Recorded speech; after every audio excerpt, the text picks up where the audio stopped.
ஒவ்வொரு முஸ்லிமும் கலிமா சொன்ன பிறகு அவன் மேல் கட்டாயம் ஹுசைன் ரலியல்லாஹுவை நினைத்து அவன் வருத்தப்பட்டு கண்களிலிருந்து கண்ணீர் வடிப்பது.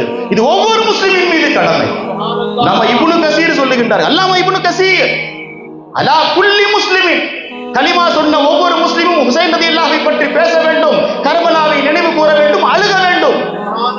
நம்ம இப்னு கசீருடைய ஒரு வார்த்தை எல்லாரும் ஏற்றுக் கொள்கின்றார்கள். இப்னு கசீரை ஏன் ஹுசைன் ரலியல்லாஹு சொல்லுகின்றார்கள்? ஹுசைன் ரலியல்லாஹுடைய பேச்சை விட நமக்கு வேற பேச்சு இருக்கிறதா? அவர்கள் சொல்லுகின்றார்கள், நம்முடைய உம்மத்தை பார்த்து, லா யذ்குருனி மூமினுன் இல்லா பகா, ஒவ்வொரு மூமினும் என்னை நினைவு கூர்ந்தால் ஒரு நிமிடமாவது என்னை நினைத்து அழுவுங்கள். லா யذ்குருனி மூமினுன் இல்லா பகா, என்னை பற்றி பேசுகின்றீர்களா? உங்கள் கண்கள் என்று ஒரு நிமிடம் தண்ணீர் வர வேண்டும்.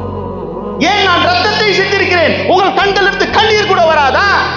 நான் ரத்தத்தை கற்கவில்லை, நீங்கள் கண்ணீராவது விடுங்கள் என்று சொன்னார்கள் ஹுசைன் ரலியல்லாஹு.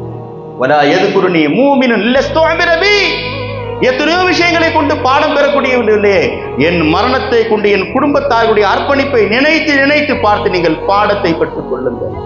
எப்படி வாழ வேண்டும், எப்படி ஷரியத்தை பாதுகாக்க வேண்டும், எப்படி அல்லாஹ்வுடைய பொருத்தத்தை பெற வேண்டும் என்பதை நீங்கள் என்னை கொண்டு படிப்பினை பெறுங்கள் என்று சொன்னார்கள் ஹுசைன் ரலியல்லாஹு.